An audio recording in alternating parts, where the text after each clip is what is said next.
hello friends, we are back to you with our analysis on IPL 2025।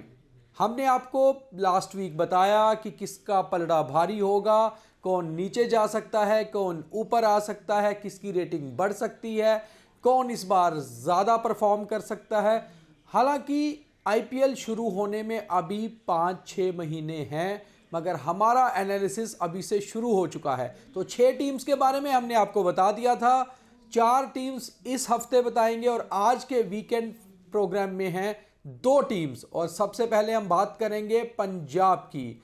Punjab के गबरू जवान हमेशा से दुनिया पे धूम मचाते रहे हैं, मगर पंजाब की IPL टीम बहुत बदलाव करती रही है। कभी इसमें गब्बर खेलते हैं तो कभी इस बार श्रेयस अय्यर आ गए हैं और साथ में आए हैं विस्फोटक बल्लेबाज मैक्सवेल। तो मेरे साथ मेरे दोनों क्रिकेटबाज राहुल और रोहन जुड़ चुके हैं और दिल्ली से बात करते हैं कि इस बार वो क्या क्या एनालिसिस लेके आए हैं आपके लिए। हेलो राहुल, हेलो रोहन, कैसे हैं आप दोनों? गुड आफ्टरनून भैया। बढ़िया भैया, आप बताइए। तो पंजाब चलते हैं, सबसे पहले देखते हैं पंजाब क्या टीम लेके आई है इस बार। तो राहुल, क्या स्क्वाड रहेगा पंजाब का? पंजाब का स्क्वाड है Aaron Hardie, Arshdeep Singh, Azmatullah Omarzai, Glenn Maxwell, Harnoor Pannu, Harpreet Brar, Josh Inglis, Kuldeep Sen, Lockie Ferguson, Marco Jansen, Marcus Stoinis, Musheer Khan, Nehal Wadhera, Prabhsimran Singh, Praveen Dubey, Priyansh Arya, Pyla Avinash, Shashank Singh, Shreyas Iyer, Suryansh Shedge, Vishnu Vinod, Vyshak Vijay Kumar, Xavier Bartlett, Yash Thakur and Yuzvendra Chahal. Okay, तो क्या लगता है कैसी टीम है पंजाब की राहुल? मैं कहना ये चाहूंगा कि मेरे हिसाब से आज तक की IPL हिस्ट्री की पंजाब की one of the strongest teams जो है उन्होंने लाई है। सबसे पहले तो इनके कोचिंग स्टाफ में भी बदलाव देखा है, रिकी पॉन्टिंग आ चुके हैं अब इनके स्टाफ में, और ऑस्ट्रेलियन लॉबी भी देखने को मिल रही है हमें पंजाब किंग्स में। तो कहीं ना कहीं एक रीज़न हो सकता है इनकी कम्युनिकेशन अच्छी रहेगी। और अगर हम बात करें, इन्होंने बहुत ज़्यादा ऑलराउंडर्स और बहुत अच्छे फास्ट बॉलर्स लिए, चाहे वो इंडियन हो या फॉरेनर हो। अब आप देखिए एरन हार्डी और अजमत ओमरजाई जो हैं वो ऐसे प्लेयर्स हैं जो जेन्युइन ऑलराउंडर्स हैं। ये नहीं है कि बॉलिंग करते तो नीचे बैटिंग करेंगे, बैटिंग ऊपर करेंगे तो बॉलिंग नहीं करेंगे। ये वो प्लेयर्स हैं जिनको आप 1 या 2 डाउन भी खिला सकते हो और ओपनिंग स्पेल भी करा सकते हो। एरन हार्डी का बिग बैश लीग बहुत अच्छा है कि उन्होंने कैप्टन भी किया पर्थ स्कॉचेस को, एंड ओमरजाई तो वर्ल्ड कप 23 से बहुत अच्छा परफॉर्म करते आ रहे हैं। और सबसे बड़ी इंक्लूजन और मैं कहूँगा मेरे ख्याल से होम कमिंग हुई है मैक्सवेल की, जिनके 2014 में कहते हैं, मेरे ख्याल से प्रीति जिंटा शायद इनको लकी चार्म समझती है अपने पंजाब का, क्योंकि पंजाब ने इनके रहते हुए बहुत अच्छा किया है। और 2 allrounders international superstars Marco Jansen और मार्कस स्टोइनिस। अभी हमने हाल फिलहाल इंडिया वर्सेस साउथ अफ्रीका की सीरीज में देखा मार्कस स्टोइनिस बैट से भी कितने एक्सप्लोसिव हैं, बॉलर तो वो है ही। सो हमारे जुझारू क्रिकेटबाज रोहन को क्या लगता है पंजाब की जुझारू टीम इस बार कैसी है? हाँ भैया, टीम मेरे को अच्छी लगी और जैसे राहुल ऑलरेडी बात कर चुका है कि ओवरसीज स्टार्स और ऑलराउंडर्स कितने ज़्यादा है, तो उस पर मैं बोलूँगा कि इंडियन स्ट्रेंथ भी इस बार, जो पंजाब की प्रॉब्लम रहती है कि आप हमेशा देखें तो उनके पास हमेशा अच्छे एक्सप्लोसिव फॉरेन प्लेयर्स होते हैं, लेकिन इंडियन कोर उनका उतना स्ट्रॉन्ग और इंटैक्ट नहीं होता। तो इस बार आप देखो तो श्रेयस अय्यर, अर्शदीप सिंह, युजवेंद्र चहल, हरप्रीत बरार को वापस लेना, तो ये सारे कुछ इंडियन प्लेयर है। निहाल वडेरा जैसा जो मुंबई में हिटिंग करते थे, बहुत अच्छे बैट्समैन है, अभी उनका सईद मुश्ताक अली ट्रॉफी बहुत अच्छा जा रहा है। तो ऐसे प्लेयरों को अपनी टीम में लेना और इनकी सर्विसेज एक्वायर करना बहुत अच्छी चीज एक पंजाब ने करी है। और टीम ओवरऑल एक बहुत बैलेंस साइड है, जिसमें आपको ओवरसीज प्लेयर्स और इंडियन प्लेयर्स का अच्छा मिक्स मिलेगा और आपको यंगस्टर्स और एक्सपीरियंस का भी अच्छा मिक्स मिलेगा। और एक कॉन्फिडेंट चीज जो पंजाब के लिए इस बार है कि श्रेयस अय्यर IPL जीत के आए हैं और KKR ने तो उनको छोड़ दिया, लेकिन श्रेयस अय्यर और मैनेजमेंट को, रिकी पॉन्टिंग एंड मैनेजमेंट को बहुत कॉन्फिडेंस होगा श्रेयस अय्यर पे, क्योंकि IPL विनिंग कैप्टन है वो। तो नाइट राइडर्स के IPL winning captain Shreyas Iyer Punjab के लिए कैसे रह सकते हैं, क्या लगता है आपको? I think captain Shreyas Iyer हमेशा कूल एंड काम है। जैसे मैंने अभी रमनदीप सिंह का इंटरव्यू सुना था कल, वो भी कहते थे, उनको पूछा कि श्रेयस अय्यर की कैप्टनसी के अंडर आपको खेलना कैसा लगा, तो उन्होंने कहा अभी कि वो बॉलर्स कैप्टन है, वो लोगों को अपनी फ्रीडम देते हैं। और वो जैसे KKR के लिए कहा जाता है कि गौतम गंभीर और चंद्रकांत पंडित का बहुत रोल था वो टीम को बाहर से चलाने में, बट मैं मानता हूँ श्रेयस अय्यर वैसा कैप्टन है जो ऑन फील्ड डिसीजंस भी ले सकता है और कहीं ना कहीं उसका इंपैक्ट भी रहा होगा। तो कैप्टनसी में मेरे को श्रेयस अय्यर की डाउट नहीं है, but as a batsman in the T20 format India के स्कीम ऑफ थिंग्स में ज्यादा वो है नहीं, तो क्या वो सेम चीज 2024 की तरह, जब उन्होंने 2024 में भी जब उनकी बैटिंग आई उन्होंने अच्छा ही किया, वो दिखाया नहीं जाता ज्यादा, क्योंकि Sunil Narayan, Phil Salt and Rinku Singh वगैरह इतना अच्छा कर गए कि उनकी ज्यादा जरूरत ही नहीं पड़ी, वेंकटेश अय्यर भी। तो मेरे को यही देखना है कि क्या आप T20 फॉर्मेट में वो नहीं है, या इंडिया के किसी भी फॉर्मेट में ओडीआई को छोड़ के फिलहाल वो स्कीम ऑफ थिंग्स में नहीं है, तो क्या श्रेयस अय्यर का नाम और उनकी परफॉर्मेंस इक्वल लेवल पे मैच कर पाएगी या नहीं? एक कहीं ना कहीं मैं एक और चीज ऐड करना चाहूंगा। राहुल मैं वही पे आ रहा था कि यूवी की पंजाब टीम, जब युवराज सिंह खेला करते थे पंजाब में और पंजाब को कैप्टनसी भी उन्होंने किया, शुरू में जब आईपीएल शुरू हुआ तो एक पंजाब को बहुत धाकड़ टीम माना जाता था। धाकड़ बोले तो मतलब कि बड़ी स्ट्रांग टीम, बड़े जाट स्टाइल से खेलना, पंजाबी स्टाइल से। जिस तरह से मैक्सवेल इस टीम में आए हैं, और मैक्सवेल एक बड़े मतलब कि खतरनाक बल्लेबाज और एक दूसरे पे डोमिनेंस डालने वाले रहते हैं, लगता है कि मैक्सवेल और पंजाब का कॉम्बो जो है बढ़िया चलेगा। पहली बात तो आप अगर पंजाब में मैक्सवेल आ ही चुके तो उनके असली निकनेम से पूरा पुकारिए ना, ग्लेनदीप सिंह मैक्सवेल, जो पंजाबियों ने उनको दिया था जब वो 2014 में उनके लिए चले थे। हाँ जी, मैक्सवेल एक बहुत ही डिस्ट्रक्टिव बैट्समैन है। हमने तो देखा हुआ कैसे एक टांग पे खड़े होकर भी उन्होंने सामने वाली टीम को हरा दिया था 2023 वर्ल्ड कप में। तो मैक्सवेल की स्किल पे कोई डाउट नहीं है, बस यही रहता है कभी एक आध ऐसा सीजन आया था जिसमें वो पैचेस में चलते हैं या बिल्कुल नहीं चलते, बट चल जाते हैं तो बहुत ज़्यादा गंदी तरीके से चलते हैं। और एक और चीज़ मैं ऐड करना चाहूँगा, मैक्सवेल ऑस्ट्रेलिया से बिलोंग करते हैं और उनकी मेंटालिटी ही अलग होती है, एक अग्रेसिव फाइटर्स मेंटालिटी होती है। और इस टीम में बहुत ज़्यादा ऑस्ट्रेलियंस भरे पड़े हैं along with the coach Ricky Ponting. और कहीं ना कहीं इन ऑस्ट्रेलियंस के बीच भी एक कमराडरी रहेगी, एक सेंस ऑफ वननेस रहेगा।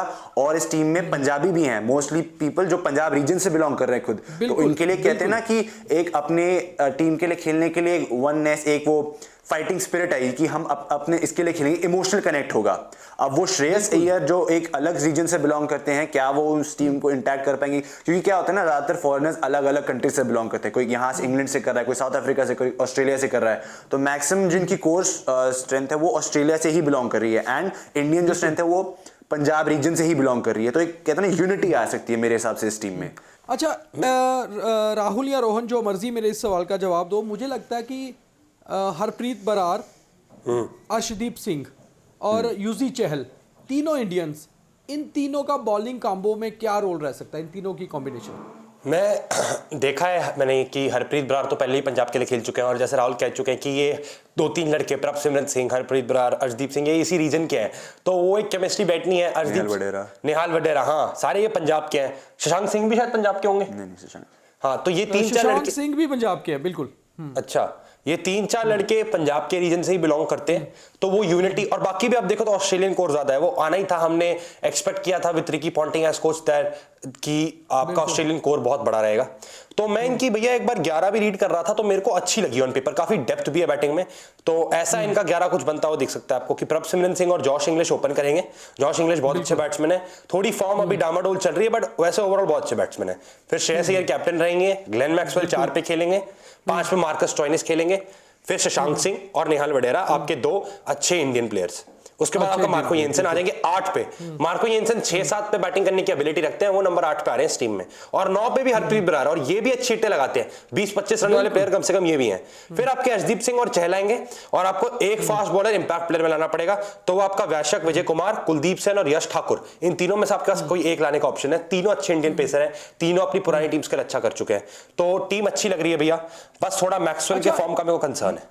यूजी चहल को कैसे देख रहे हो आप इस टीम में? देखिए, यूजी चहल के साथ जो इनजस्टिस होते आ रहा है, मुझे समझ नहीं आ रहा क्यों हो रहा है। आरसीबी ने छोड़ा, फिर आरआर ने छोड़ा, फिर इंडिया वर्ल्ड कप लेके गई और नहीं खिलाया। चलिए ठीक है, हम जीत गए अलग बात, लेकिन उनको इंडिया अब कंसिडरेशन में नहीं रखा जा रहा है। इंडिया को वर्ल्ड कप में इंडिया ने उसको खिलाया नहीं, और उसके बाद अगली सीरीज में ही ड्रॉप भी कर दिया। बिल्कुल, मतलब युजवेंद्र चहल एक क्वालिटी लेग स्पिनर है जो आपको वाइड बॉल क्रिकेट से रन्स भी रोक सकते हैं, विकेट भी बचा सकते हैं, और बहुत ही क्या कहते हैं, क्लेवर बॉलर है।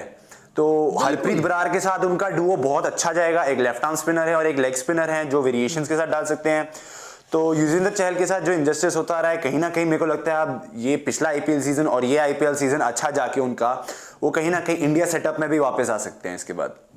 और मुझे लगता है यूजी के साथ इस बार जस्टिस करना चाहिए पंजाब को, उनको चांस देना चाहिए अच्छा, ताकि वो इंटरनेशनल जो लेवल के वो प्लेयर हैं उस लेवल के तरह से वो खेले, और शायद फिर वो इंडिया में भी वापसी करे विद ब्लू जर्सी।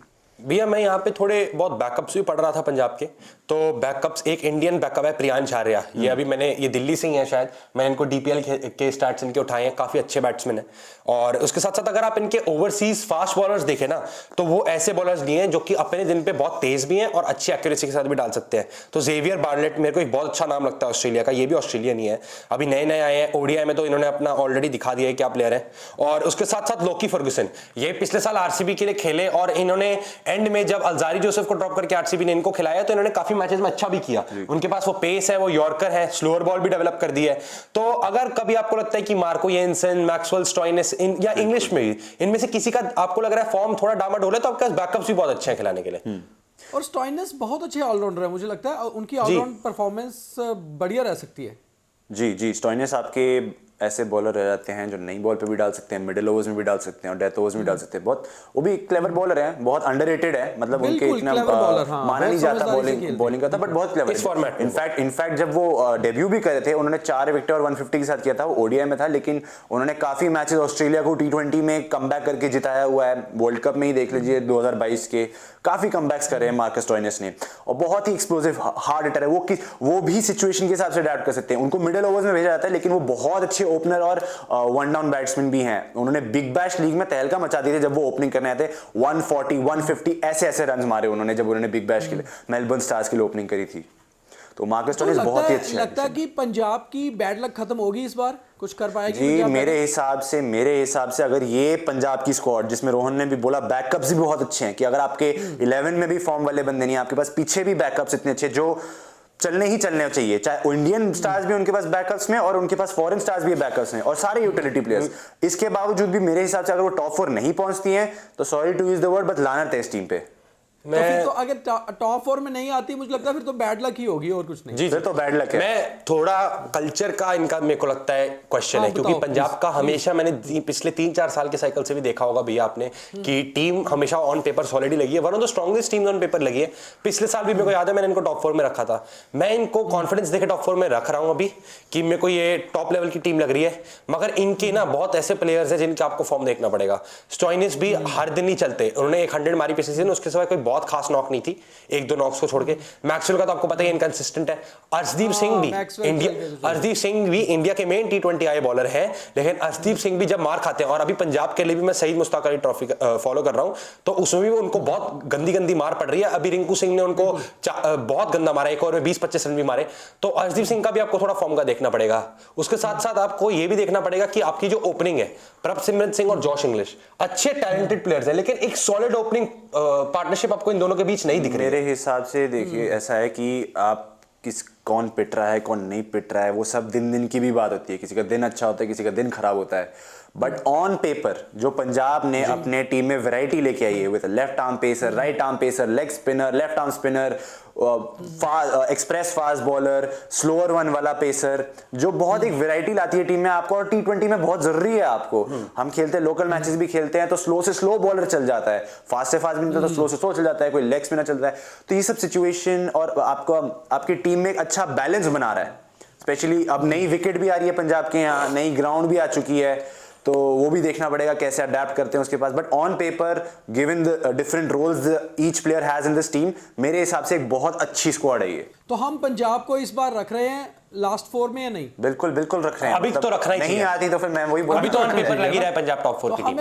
हमें भी, क्योंकि हमारी नेबरिंग स्टेट है, जम्मू कश्मीर से भी नेबरिंग है और वहां से दिल्ली से भी नेबरिंग है, तो हमें पंजाब को सपोर्ट करके थोड़ा सा 4 में रखना चाहिए। जी, हमने जैसे हॉट फेवरेट कौन है, आप अपने बताते हैं। मेरे लिए जो 3 सबसे फेवरेट मेरे होंगे इस टीम में, वो सबसे पहले तो युजवेंद्र चहल, कोई डाउट ही नहीं है, लेग स्पिनर है, हमेशा विकेट लेते हैं, लीडिंग विकेट टेकर में भी आते हैं आईपीएल के, तो युजवेंद्र चहल वहां बहुत इंपैक्टफुल रहेंगे। दूसरा मैं कहूंगा कि यहाँ पे नेहल में थोड़ा सरप्राइजिंग हो सकता है, लेकिन नेहल वडेरा को मैं रखूंगा, क्योंकि 6-7 पे खेलेंगे, अच्छे हिटर है, लेफ्ट हैंडेड बैट्समैन है, और मेरे को लगता है काफी गेम्स वो जैसे राहुल तेवतिया गुजरात के लिए करते हैं, पंजाब के लिए आपको फिनिश करते हुए देख सकते हैं। तीसरा मेरे को लगता है श्रेयस अय्यर और मार्को येंसन में से कोई, मार्को येंसन के साथ मैं जाऊंगा। Marco Jansen tall, left arm pacer, bouncer भी अच्छी है उनकी, और सारी वेराइटी है उनके पास अपनी बॉलिंग में, और बैटिंग भी अच्छी करते हैं, तो वैल्यूबल रन आपको दे सकते हैं। तो मेरे लिए ये प्लेयर होंगे 3। मेरे लिए टॉप 3 होंगे। सबसे पहले अपने Gagandeep Singh Maxwell, handy allrounder, चल गए तो जैसे बोला रोहित शर्मा और क्विंटन डिकॉक की तरह एक हाथ से अकेले टांग पे धागे खोल देंगे सामने वाले टीम के। और ऑफ स्पिनर भी हैं, आपको 2 से 4 ओवर भी देते हैं और बहुत इंपॉर्टेंट ओवर्स, इकोनॉमिकल ओवर्स निकालते हैं, बहुत माइजरली हो जाते हैं कभी कभार। और फिर साथ साथ आप दूसरा मेरा नाम होगा हरप्रीत बरार, बहुत ही अच्छे लेफ्ट आर्म स्पिनर और नंबर 8 पे आके बैटिंग भी करते हैं। ऐसे नहीं बैटिंग नहीं आती, अच्छे छक्के मारते हैं नीचे आके डाउन दी ऑर्डर। अभी पंजाब के लिए मारा, पंजाब के लिए मार रहे हैं। उसके साथ मेरे हिसाब से एक और अपना मार्कस स्टोइनिस, जैसे मैंने बोला कि मेरे पर्सनल फेवरेट है मार्कस स्टोइनिस, तो थोड़ा बायसनेस भी है, बहुत ही हार्ड हिटर है और बॉलर भी चलाके हैं। हालांकि मैं 2-3 और एक्स्ट्रा नाम लेना चाहूंगा जो मेरे ख्याल से कहते हैं ना, मतलब आप अपना बैकअप लेके चल रहे हो। मैं भी अपना बैकअप लेके चल रहा हूँ, पंजाब के पास अच्छी बैकअप है, मैं भी अपने फेवरेट का बैकअप लूंगा ना। तो इसमें 3 अच्छे जो यूटिलिटी प्लेयर्स मेरे ख्याल से ट्रम्प कार्ड्स होंगे इस साल, वो होंगे मार्को जेनसन, एरन हार्डी और ओमर जाई। मतलब कहीं ना कहीं कुछ इनमें से 2 शायद नहीं खेले, स्टार्ट नहीं करे, लेकिन दोनों ही ना खेले, नहीं पता नहीं, बट ओमर जाई मेरे हिसाब से ये 2 मैं आपको जो बता रहा हूँ ना, तीनों ये जेन्युइन ऑलराउंडर्स है। ऐसा नहीं है किसी एक डोमेन में ज्यादा अच्छे हैं, किसी एक डोमेन में कम अच्छे हैं, ये तीनों जेन्युइन ऑलराउंडर्स है। दोनों ही डोमेन में बहुत अच्छा परफॉर्म करके दे सकते हैं। और अगर एक ही प्लेयर आपको दोनों डोमेन में परफॉर्म करके दे, मैच वहीं चेंज हो जाता है। और सोचिए कि अगर आपके पास 3 वैसे प्लेयर है और आप इनमें से 2 भी खिलाते हैं, तो पंजाब के पास एक बहुत ही अच्छा मैच विनिंग कॉम्बिनेशन बन सकता है। चलिए अब मेरी बारी है, तो मैं सबसे पहले ग्लेन मैक्सवेल, उसके बाद मैं भी आपकी तरह जिसको आपने बैकअप में रखा है रहमतुल्ला उमर जाई, मैं उसको मेन अपने हॉट फेवरेट्स में ले रहा हूँ। मुझे लगता है उसको खिलाएगी पंजाब इस बार अच्छे से। और तीसरा यूजी चहल, ये 3 लोगों के साथ चल रहा है और देखते हैं कितना चमकते हैं। देखा जाए तो इस बार पंजाब के पास जोश भी है और मार्क्स भी उनके वेल हैं। अगर कुछ चाहिए तो गुड लक, और अगर इस बार गुड लक हो गई पंजाब के पास तो पंजाब इस बार धमाल कर सकता है, क्योंकि ऑन पेपर टीम बहुत बढ़िया है, बस गुड लक साथ दे गया तो चल जाएगी। जैसे हम केकेआर की बात करते हैं ना, केकेआर के ओनर आते हैं हर मैच में और लोग उनके लिए भी खेलते हैं। प्रीति जिंटा भी एक बहुत अच्छा माहौल बना के रखती है टीम का, एक बड़ी बहन वाला माहौल बना के रखती है अपने प्लेयर्स के साथ, भी काफी रहता है। जी आपने देखा होगा, एक वीडियो देखा होगा जिसमें वो कहती होगी कि प्रीति जिंटा ने बोला अगर वो सब जीतेंगे तो उनके लिए वो पराठे बनाएंगे, तो सब आगे गए, अप्पा जीत गया, उन्होंने पराठे भी बनाए। तो एक फैमिली वाला माहौल रखती है, एक बड़ी बहन की तरह रहती है उस टीम में, तो ये एक कलेक्टिव यूनिटी भी होती है। मैंने जैसे बोला यूनिटी तो वैसी है, फिर एक ओनर के लिए भी खेलना, वो भी एक वननेस लाएगी टीम में। चलिए फिर पंजाब से चलते हैं जरा हैदराबाद की ओर, साउथ में जाके देखते हैं कि हो क्या रहा है। तो राहुल, हैदराबाद का स्क्वाड क्या है? जी हैदराबाद का squad is as follows: Abhinav Manohar, Abhishek Sharma, Adam Zampa, Aniket Verma, Atharva Taide, Brydon Carse, Eshan Malinga, Harshal Patel, Heinrich Klaasen, Ishan Kishan, Jaydev Unadkat, Kamindu Mendis, Mohammed Shami, Nitish Kumar Reddy, Pat Cummins, Rahul Chahar, Sachin Baby, Simarjeet Singh, Travis Head, Zeeshan Ansari. तो कैसी लग रही है इस बार हैदराबाद की टीम? एक बार दोबारा से पैट कमिंस को कैप्टन बनाया, उन्होंने लास्ट ईयर भी वही कैप्टन थे और पैट कमिंस पिछली बार सबसे महंगे खरीदे गए थे हैदराबाद द्वारा। लगता है कि पिछली बार परफॉर्म कर पाए, इस बार कुछ कर पाएंगे? भैया इनकी जो सबसे बड़ी खासियत है वो है कि ये किस टेम्पलेट से खेलते हैं और किस ब्रांड से ये अपना T20 क्रिकेट खेलते हैं। अगर आप 2024 में भी देखें, ये IPL जीते नहीं, रनर्स अप थे, लेकिन इन्होंने रीडिफाइन किया कि T20 क्रिकेट कैसे खेला जाता है। और इनका जो स्टाइल था, स्पेशली इनके ओपनर्स का, और इनके पास फ्रीडम थी कि ट्रेविस हेड और अभिषेक शर्मा एक एंड से आके अटैक करेंगे, नीचे रेड्डी है, क्लासिन है, समद भी तब थे, तो इनको पता है कि इनके पास वो डेप्थ है बैटिंग में और वो फायर पावर है कि ये 200 के ऊपर कभी भी किसी भी मैच में मार सकता है, चाहे जैसा भी कंडीशन हो। इन्होंने 250 रन आराम से मारे हैं, रिकॉर्ड भी तोड़ा है हाईएस्ट रन्स एवर का टोटल का। तो टीम अच्छी है और काफी अच्छे फॉरेन प्लेयर्स भी हैं, क्योंकि कमिंस तो आप जैसे ही कह रहे हो कि कैप्टन ऑलरेडी है कमिंस इनके पास, वो लीडरशिप ग्रुप का पार्ट रहेंगे। उसके बाद हेनरिक क्लासन को आपने 23 करोड़ दिए हैं, जो कि अभी शायद T20 क्रिकेट के सबसे बड़े और बेहतरीन विकेट कीपर बैट्समैन है। उसके बाद आप यहाँ पे देखो, एडम जैम्पा के तौर पे एक अच्छा लेग स्पिनर लेना एक बहुत अच्छा मूव है, क्योंकि एडम जैम्पा एक बहुत अच्छे लेग स्पिनर है जो कि आपको क्रूशियल ओवर्स में क्रूशियल टाइम पे विकेट्स भी लेके दे सकते हैं। कभी कभार मार खा जाते हैं पर वो इंपॉर्टेंट विकेट्स भी ले जाते हैं। उसके साथ ईशान किशन का एडिशन इस टीम में, हम पहले सोच रहे थे ऑक्शन के बाद कि ईशान ईशान किशन की इस टीम में कहां जगह बनेगी, लेकिन नंबर 3 पे नंबर 4 पे ईशान किशन की जगह अच्छे से फिट होती हुई इस टीम में दिख रही है। और Ishan Kishan left handed batsman बहुत ताबड़तोड़ बल्लेबाज है, और मैं ये शौक टू मुंबई ने उनको छोड़ दिया, और काफी मेरे हिसाब से 12-13 करोड़ में मिले हैं वो, तो वो उनके लिए सस्ता प्राइस टैग भी है। तो और नीतीश कुमार रेड्डी, अभिनव मनोहर, सारे अच्छे प्लेयर है, हर्षल पटेल को लेना, सबको बहुत अच्छे तरीके से और काफी डिसेंट प्राइस में ले लिया है। मोहम्मद शमी की तो क्या ही बात करें, 10 करोड़ में एक स्टील ही है वो। मेरे हिसाब से एसआरएच की जो स्क्वाड है, it is not the strongest squad, but it is the strongest playing 11 मेरे हिसाब से। बैकअप्स उतने ग्रेट नहीं है, लेकिन इनकी जो 11 है वो बहुत ही स्ट्रांग है। आपके ओपनर्स के रूप में जैसा बोला गया, ट्रेविस हेड और अभिषेक शर्मा बहुत अच्छे फॉर्म में चल रहे हैं, लेफ्ट हैंडेड बैट्समैन है।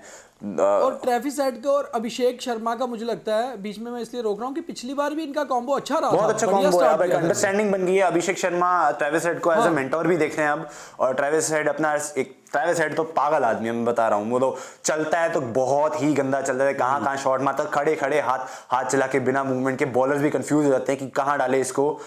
बहुत आसान है, बहुत वल्नरेबल भी है एक आउट स्विंगिंग बॉल के लिए। वो एक बॉल है, लेकिन वो एक बॉल इतनी आसानी से डरती नहीं है। तो अगर 19-20 का भी फर्क डल गया तो वही विकेट टेकिंग बॉल बाउंड्री के बाहर मिलेगी आपको। तो ट्रेविस हेड एक ऐसे बैट्समैन है। अभिषेक शर्मा यंग है, लेफ्ट आर्म स्पिनर भी हैं, आपको ओपनिंग में भी आके डाल सकते हैं, और बहुत ही फ्री फ्लो, उनका बहुत ही अच्छा फ्लो है बैट का। पंजाब के लिए भी अच्छा कर रहे हैं, बहुत अच्छा कर रहे हैं वो अभी, पंजाब के लिए भी, शेर मिर्जाक में भी। तो बहुत अच्छे ओपनिंग पेयर है। फिर बीच में आपके आ रहे हैं ईशान किशन, नीतीश कुमार रेड्डी। जो नीतीश कुमार तो हमने देख लिया अभी बीजीटी में कैसे खेल रहे हैं, टेस्ट में भी एक अटैकिंग खेले, तो माइंड सेट अटैकिंग वाला है, और अच्छे ऑलराउंडर भी हैं। ईशान किशन तो उसके साथ भी युजवेंद्र चहल की तरह कुछ सालों से इनजस्टिस होता आ रहा है। बहुत एक्सप्लोसिव बैट्समैन है, ओडीआई में भी 200 है उनकी, और मुंबई इंडियंस के लिए बहुत अच्छा परफॉर्म किया है। फिर हेनरिक क्लासन, मेरे हिसाब से the best T20 batsman in the past few years. Spin जो इंडियन कंडीशंस में सबसे ज्यादा फेवर की जाती है, स्पिन उसके सबसे अच्छे प्लेयर। तो इंडियन कंडीशंस में अगर आप एक ऐसे फॉरेन प्लेयर को लेके आते जो स्पिन के अगेंस्ट बहुत अच्छा खेलता है, बैकफुट से छक्के देते ऊपर वाली बॉल को, तो ये बहुत ही बड़े एसेट हैं। आपको मैच तो ये बहुत बारी जिता चुके हैं और जिताते भी आएंगे। In fact India versus south Africa में भी सबके कहते हैं ना, दिल मुंह में आ गए थे जब हेनरिक क्लासन स्ट्राइक पे थे। वो तो ऑलमोस्ट एक तरफा मैच कर गए थे उस वक्त भी।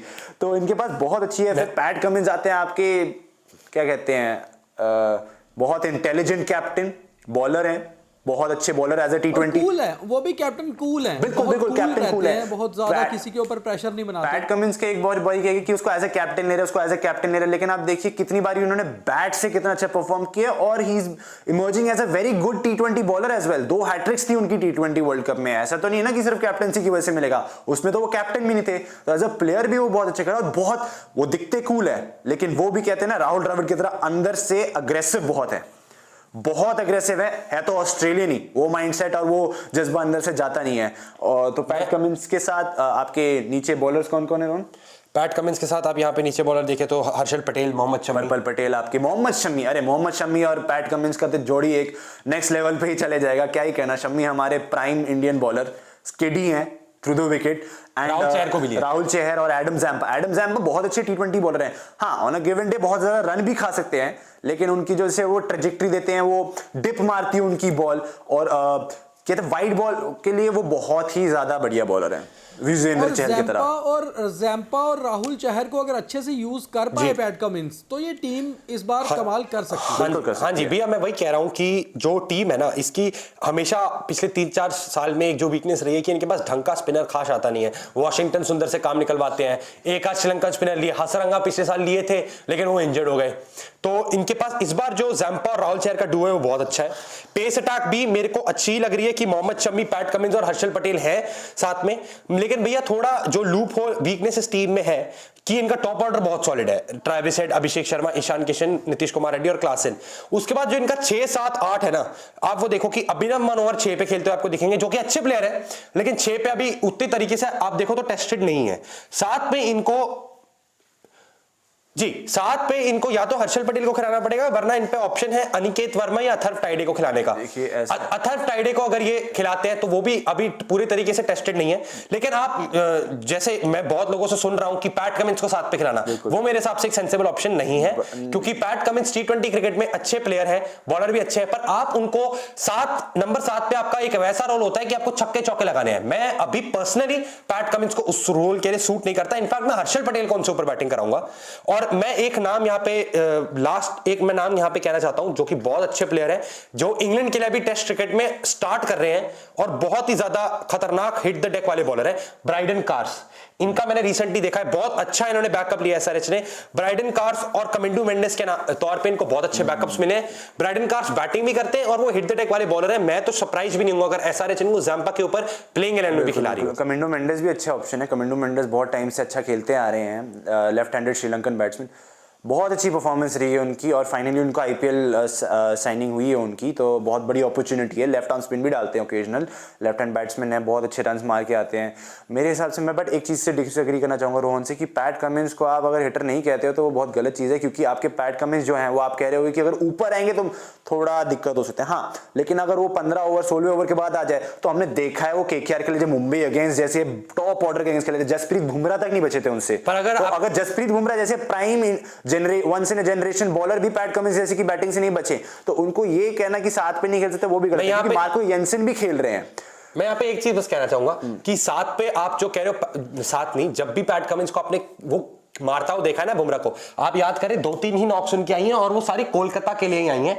जब से वो हैदराबाद में आए हैं आप देख लो कि पैट कमिंस की जब भी जरूरत पड़ी है 15-20 रन मार लेते हैं। लेकिन मैं एक चीज जो थोड़ा डिफर करूंगा इस चीज में वो ये होगी कि पैट कमिंस को अगर आप 7 पे खिला रहे हो, आप कह रहे हो 15-16 ओवर के बाद आने वाले प्लेयर, आजकल जैसे T20 क्रिकेट चल रही है आपके नंबर 6-7 के बैट्समैन आपको 10वें 11वें ओवर में आते हुए दिख रहे हैं। और मैं पैट कमिंस को उतना कॉन्फिडेंस नहीं दिखता मेरे को पैट कमिंस में कि क्या वो आपके 10वें 11वें 12वें ओवर में आ जाए और वहां से मतलब छक्के चौके मारना शुरू कर दे। मैं थोड़ा कहता हूं कि पैट कमिंस 8 के ज्यादा प्लेयर है और आपको 7 में एक प्रॉपर वहां पे ऑलराउंडर चाहिए। पैट कमिंस तो मैं बिल्कुल मैं यही कह रहा हूं कि अब्दुल समद जैसा बैट्समैन आपको वहां पे, या कोई इंडियन या ओवरसीज आपको हिटर वहां पे जो उस रोल के लिए सूटेड है। आप बाकी टीम्स में देखें, मुंबई के लिए वहां पे सैटनर 7-8 पे आ रहे हैं, केकेआर के लिए आंद्रे रसेल, रिंकू सिंह 7-8 पे आ रहे हैं, तो आप वहां से पैट कमिंस को थोड़ी कंपेयर कर सकते हैं। मैं ये कहना चाहूंगा, मैं थोड़ा सा अलग बात कर रहा हूँ यहाँ पे, मुझे पता है ट्रेडिशनल बात नहीं है, लेकिन हर्षल पटेल भी वो हरियाणा के लिए ओपन करते आ रहे हैं, तो आप कहाँ उनको नंबर 9 पे भेज रहे हैं? तो इसका मतलब बैटिंग क्वालिटी है, बैटिंग कैपेसिटी है, तो पैट कमिंस जरूर आपको बैलेंस देते हैं। क्योंकि क्या है ना, पैट कमिंस आप कह रहे हैं कि जैसे 10-15 के पहले भी आ सकते हैं, तो आईपीएल के फाइनल में तो आए थे, उन्होंने ही रन मारे थे सारे और अटैकिंग करके खेले थे, जबकि विकेटें गिर रही थी, एंकर भी किया और एंकर भी इनिंग्स आउट नहीं की जा सकती। उन्होंने जब भी मैच सिचुएशन फंसा है ऑस्ट्रेलिया के लिए, चाहे वो एशेज हो, वर्ल्ड कप हो, एक एंड से उन्होंने विकेट खड़ी रखी हुई है, वो अपने आप की विकेट कभी नहीं देते। वो बहुत ही डिफिकल्ट बैट्समैन है, आप ये मानिए कि वो लोअर मिडिल ऑर्डर के वॉल है और वो हिटिंग भी कर सकते हैं जैसे वो इनिंग्स पेस करते हैं। उसके साथ हर्षल पटेल अगर आ जाए तो हर्षल पटेल भी बैट्समैन है, उनकी बैटिंग अभी तक टेस्ट हुई नहीं है आईपीएल में, लेकिन सैयद मुश्ताक अली में वो बहुत टाइम से हरियाणा के लिए ओपन करते आ रहे हैं। बट यहाँ पे मुझे ऐसा लगता है फिर भी कि पैट कमिंस को ठीक है आप खिला दीजिए, कोई दिक्कत नहीं है, बट मैं फिर भी कहूंगा एक प्रॉपर आपको वहां पे बैट्समैन चाहिए, चाहे वो अथर्व टाइडे हो या इनफैक्ट आप ब्राइडन कार्स को खिला सकते हैं, वो एक अच्छे बैट्समैन है।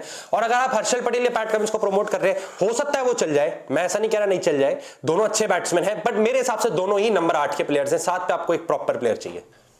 मतलब ओवरऑल हम ये देखें तो सनराइजर्स के पास ओपनिंग पेयर बहुत जबरदस्त है, मिडिल ऑर्डर भी बहुत स्ट्रांग लग रहा है, बट इनको अपनी एडजस्टमेंट करनी होगी लोअर मिडिल ऑर्डर में, जहां पर T20 मैच मैक्सिमम जाकर फंस जाते हैं और आखिर में 7, 8, 9 का आपको बल्लेबाज चाहिए होता है जो कुछ धमाका करे और जो फिर वहां से मैच निकाल के लेके जाए। जो काम बहुत लंबे समय तक चेन्नई के लिए धोनी करते रहे हैं, आंद्रे रसल करते रहे हैं केकेआर के लिए, वैसे ही एक अच्छे प्लेयर की 7, 8 या 9 पर जरूरत है हैदराबाद को। तो हैदराबाद के चांसेस कहाँ देख रहे हो आप इस बार? मैं तो उनको विनर्स के तौर पे देखता हूँ। बस वो अपना जैसे इसने बोला कि वो बीच वाला एक, अगर वो चल गए पैट कमिंस और हर्षल पटेल चल गए तो फिर तो उनके लिए बून है।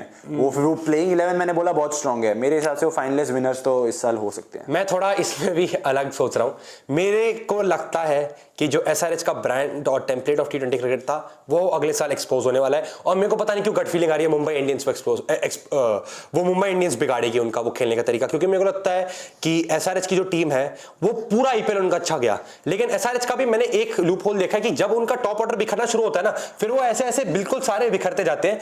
और मेरे को पता नहीं गट फीलिंग एक मेरे को अंदर से गट फीलिंग आ रही है कि हेनरिक क्लासन का उतना अच्छा आईपीएल नहीं जाएगा ना नीतीश कुमार। मेरे हिसाब से जैसे हम कहते हैं कि एसआरएच की एक दिक्कत है जो साउथ अफ्रीका की दिक्कत रही थी, वो है चेज करने में। ये पिछले साल बहुत लैग कर गए थे, ये चेज नहीं कर पाए थे। फर्स्ट इनिंग्स में तो उन्होंने 260 के ऊपर 3 बारी इनिंग्स खेली है ऐसी 260 के ऊपर, तो वो तो कोई आसान काम है नहीं। और अगर आप 3 बारी कर सकते हैं तो इसका मतलब 1 बारी कर सकते हो, आप 3 बारी कर पा रहे तो फिर 5वीं बारी भी कर ही पाओगे। एसआरएच की बहुत स्ट्रॉन्ग बैटिंग है, पिछले साल का कोर ये लेके चल रहे हैं। इस बारी बॉलिंग मेरे हिसाब से ज्यादा स्ट्रॉन्ग है, लेकिन मेरे हिसाब से जो यहाँ पर लीक कर रहे हैं मिडिल ऑर्डर से ज्यादा ये है इनके बैकअप्स। इनके बैकअप्स उतने एक्सप्लोसिव है नहीं। एक अच्छे बॉलर हैं सिमरजीत सिंह, वो अच्छे बॉलर है, लेकिन उसके सिवाय आपके पास उतनी स्ट्रॉन्ग बैकअप बेंच स्ट्रेंथ नहीं है एसआरएच में, तो इनको कहीं ना कहीं अपने उसी 11 पे रिलाई करना पड़ेगा। और वो अगर फॉर्म में रहे तो उनके लिए ज्यादा अच्छा है, नहीं फॉर्म चले तो फिर एक दिक्कत हो जाएगी। मैं थोड़ा एक और चीज भैया यहाँ पॉइंट आउट करना चाहूंगा, जो मैं इनकी 11 देख रहा था कि बॉलिंग को हम स्ट्रॉन्ग कह रहे हैं, स्पिन पे मैं डिसएग्री नहीं करता। मैं थोड़ा अभी भी पेस का एक चीज और आपको राहुल पूछना चाहूंगा कि इनकी जो बॉलिंग अटैक है, जो इनका पेस है, शम्मी, कमिंस और हर्षल पटेल, इनमें से आपको एक भी बॉलर नहीं दिखेगा जो डालना ही डालना चाहेगा ओपनिंग स्पेल। शम्मी डाल सकते हैं, कमिंस फर्स्ट चेंज वाले बॉलर है, हर्षल पटेल पावर प्ले के बाद वाले बॉलर है, और हर्षल पटेल विकेट लेते हैं लेकिन मार खा जाते हैं। पैट कमिंस भी अभी T20 में पूरी तरीके से इमर्ज नहीं हुए, अच्छे बॉलर है लेकिन पूरी तरीके से देखना पड़ेगा। और शम्मी की फिटनेस का भी एक क्वेश्चन रहता है। शम्मी की क्वेश्चन देखिए, फिटनेस अगर वो फिट हो गए तो जी, जी। ज्यादा पहना बॉलर मैंने वो क्वेश्चन आपको एक देखना पड़ेगा। क्वेश्चन तो यार बड़े सारे प्लेयर्स का, तो रसल का है, वो तो किसका है, वो सबका क्वेश्चन का फिटनेस रहता है, वो हर फास्ट बॉलर का रहेगा। शम्मी जैसे हिट द डेक बॉलर, पहली बात आप एसआरएच की बॉलिंग को कमजोर, फास्ट बॉलिंग को कमजोर करें, मेरे हिसाब से वो वैरायटी भी लाती है। Shammi hit the deck out swinging bowler, PAT Cummins नई बॉल के साथ अंदर लाने वाले बॉलर, ऊपर से राइज कराने वाले बॉलर। फिर आपके पास आते हैं मिडिल ओवर्स में, बीच के ओवर्स में हर्षल पटेल, जिनकी स्लोअर वंस बहुत ज्यादा कामयाब रही है, ड्वेन ब्रावो के तरह। उनकी पता नहीं कहां से स्लोअर वन आके डिप मार जाती है, और ओकेजनली फास्ट भी फेंक देते हैं, 135 140 क्लिक कर लेते हैं वो। और तो ये 3 अलग अलग पेसर्स हैं। उसके साथ फिर आपके राहुल चहर और एडम जैम्पा में भी खुद अलग वेराइटीज है और spinners. Adam Zampa traditional left leg spinner के तरह आते हैं, Rahul Chahar around the wicket से आके ओवर द विकेट डाल के लेग स्पिन डालते हैं, और वो कभी अंदर शूट मारती है बॉल, कभी बाहर मारती है। तो मेरे हिसाब से हाँ, ऑन पेपर ऐसे लुक में बड़ा अच्छा नहीं दिख रहा होगा एसआरएच का बॉलिंग पेस अटैक, बट मेरे हिसाब से बहुत यूटिलिटी पेस अटैक है। मतलब T20 के लिए, ओडीआई टेस्ट क्रिकेट छोड़िए, ये T20 की बात कर रहे हैं हम, उस हिसाब से 3 अलग फास्ट बॉलर्स हैं और तीनों अलग सिचुएशन में भी यूज होते हैं। पैट कमिंस और मोहम्मद शमी मेरे हिसाब से ओपनिंग स्पेल डालेंगे। राहुल चहर भी डाल सकते हैं, ऐसा नहीं है कि राहुल चहर नहीं डाल सकते ओपनिंग स्पेल, वैसा बॉलर भी डाल सकता है। ये किसी ने ये नहीं बना रखा कि फास्ट बॉलर से ही स्टार्ट करनी है। धोनी को देखिए, अश्विन से स्टार्ट करा है उन्होंने। और अभिषेक शर्मा खुद लेफ्ट आर्म स्पिनर है, वो भी ओपनिंग स्पेल डालते हैं, उनकी बॉल अंदर आती है ट्रेडिशनल लेफ्ट आर्म स्पिनर के तरह। बट क्या ये आप देख रहे हो कि अगर ये ओपनिंग स्पेल डालते हैं पैट कमिंस और मोहम्मद शमी, तो आपको तो फिर अपने मिडिल ओवर्स का भी सॉर्ट करना है, डेथ ओवर्स का भी सॉर्ट करना है। उसमें आपका स्पिनर है, मैं मानता हूं, लेकिन आप जो नाम दे रहे हैं ना, अभिषेक शर्मा, राहुल चहर, इनसे आप ओपनिंग स्पेल ट्रेडिशनली नहीं करवाना चाहिए। एक और पेसर में भूल गए, नीतीश कुमार रेड्डी, वो तो ऑलराउंडर है, वो तो अच्छी डाल रहे हैं, तो कहां से आप कह सकते हैं इनके पास बॉलिंग ऑप्शंस नहीं है? इनके पास ऑप्शंस ही ऑप्शंस बहुत है, इंडिया के लिए भी बहुत अच्छी बॉल डाल रहे हैं। ऐसे तो फिर आप ट्रैविस हेड से भी डलवा दीजिए, वो तो डालते हैं, वो भी अच्छा बॉलर है। काम निकलवाने वाली बात है ना, पर आपको ऐसे पावर प्ले में बॉलर चाहिए जो आपको स्विंग के साथ विकेट लेके दे। मेरे हिसाब से यही T20 क्रिकेट है, आपके best of the best bowler आज हैदराबाद को लेकर भिड़ गए हैं मेरे हिसाब से। और अब T20 क्रिकेट ऐसी है भैया, बहुत फनी है। सनराइजर्स का सनराइज होगा या नहीं, बिल्कुल होगा, बिल्कुल इसके होगा। ऊपर भी कमेंट्स आने चाहिए हमें। हमारे क्रिकेट बाज क्या सोचते हैं और आप हमारे व्यूअर्स को क्या लग रहा है, जरूर कमेंट करके डिफर कर रहा है ओपिनियन यहाँ पे दोनों के, राहुल और रोहन दोनों डिफर कर रहे हैं। मैं ये कहना चाहूंगा दीपक सर, एक लास्ट चीज ऐड करना चाहूंगा मैं इसमें, एक लास्ट चीज ऐड करना चाहूंगा। T20 cricket is a very funny game. मैं खेलते आ रहा हूं, बहुत खेलते आ रहा हूं गुड़गांव सर्किट में, बहुत फनी गेम है। बेस्ट ऑफ सर, मैं बता रहा हूं आपको, कॉर्पोरेट वाले प्लेयर्स होंगे वो बेशक जो 30-35 के होंगे और क्रिकेट छोड़ चुके होंगे, लेकिन वो रुला देते हैं उन बॉलर्स को जो अकेडमीज में खेल रहे हैं, जो अपने हिसाब से बड़े हीरो बन के आते हैं, सर के ऊपर से छक्के मारते हैं। मुझे आप यहाँ देखिए, मैं आपको बता रहा हूँ, राहुल तेवतिया, अभिषेक शर्मा, समद, ये गुड़गांव क्रिकेट में नहीं चलते हैं ये लोग, और आईपीएल में चल जाते हैं। तो आप सोचिए कितनी फनी गेम है T20 क्रिकेट सिचुएशन, और कहते हैं फुटबॉल की तरह है। आपने एक चीज मिस करी तो अचानक से सिचुएशन पलट जाएगा। तो वो आपको ट्रैविस हेड जैसा बॉलर भी गेम सिचुएशन चेंज करके लाके दे सकता है। तो इनके पास बहुत ऑप्शंस भी हैं, पंजाब की तरह इनके पास भी वैरायटी है। हाँ, ऑन पेपर उतने स्ट्रॉन्ग नहीं दिख रहे होंगे कि वो ट्रेडिशनल बिग नेम्स नहीं होंगे बॉलर्स में, लेकिन बहुत अच्छी यूटिलिटी प्लेयर्स हैं, मैं बता रहा हूं आपको। देखो भैया, मेरे को तो क्या ही है, मेरी तो टीम कोलकाता इनको डोमिनेट ही करते आई है, जैसा भी खेलें। चलो देखते हैं इस बार हैदराबाद किसी को डोमिनेट करता है या फिर कोलकाता और मुंबई मिलकर हैदराबाद के पत्तों को ढाते हैं, ये देखना बड़ा इंपॉर्टेंट होगा। तो अब सबसे बड़ी बात यह है कि हमारे क्रिकेट बाज आज भिड़ गए हैदराबाद को लेकर, और ये भिड़त बहुत ज़बरदस्त थी। अब ये हैदराबाद की भिड़त कैसी रहेगी बाकी टीम्स के साथ, ये तो आईपीएल में पता चलेगा। मगर आपको हमारा ये एनालिसिस कैसे लगे, ये ज़रूर कमेंट करके बताइए, और आप भी ये बताइए कि आपको हैदराबाद कागजी शेर लग रहे हैं या वाकई लग रहे हैं कि इस बार हैदराबाद का सनराइज करेगा। और अब सबसे बड़ी बात यह है कि सबसे इंपॉर्टेंट रेगिस्तान से निकली हुई पहली आईपीएल चैंपियन राजस्थान और उसके बाद समुंदर से उठती हुई लहरों के साथ महेंद्र सिंह धोनी की टीम चेन्नई, ये दोनों पर बात होगी हमारे लास्ट एपिसोड में जो आप कल देखेंगे। और फिलहाल आज इसमें इतना ही। हमारे क्रिकेटबाज आपके लिए पूरी मेहनत करते हैं एक एक प्लेयर के बारे में जानने में, और आप भी हमें बताइए कि आपको ये प्रोग्राम कैसा लग रहा है। हम इसको कंटिन्यू करेंगे, क्रिकेट बाज हमारे साथ हमेशा रहेंगे और आईपीएल को लेकर हम एक बड़ा प्लान कर रहे हैं सो दैट हम आपको एक छोटी छोटी चीज़, छोटे छोटे पॉइंट भी बता पाएँ। तो ज़रूर कमेंट करिए, प्रोग्राम अच्छा लग रहा है तो शेयर भी करिए, लाइक फॉलो नहीं किया है तो अब भी कर लीजिए, बिकॉज क्रिकेट का बहुत मसाला आपको 2025 में मिलने वाला है। मगर ये आज के एनालिसिस हमारे आज ही नोट कर लीजिए, क्योंकि हम भी परसेंटेज में बहुत सही रहने वाले हैं आईपीएल के एनालिसिस को लेकर। तो राहुल और रोहन मेरे दोनों क्रिकेटबाज, बहुत धन्यवाद हमारे साथ जुड़ने के लिए। Thank you very much. और अगले एपिसोड में चेन्नई और राजस्थान की बात होगी। Thank you, bye bye, take care.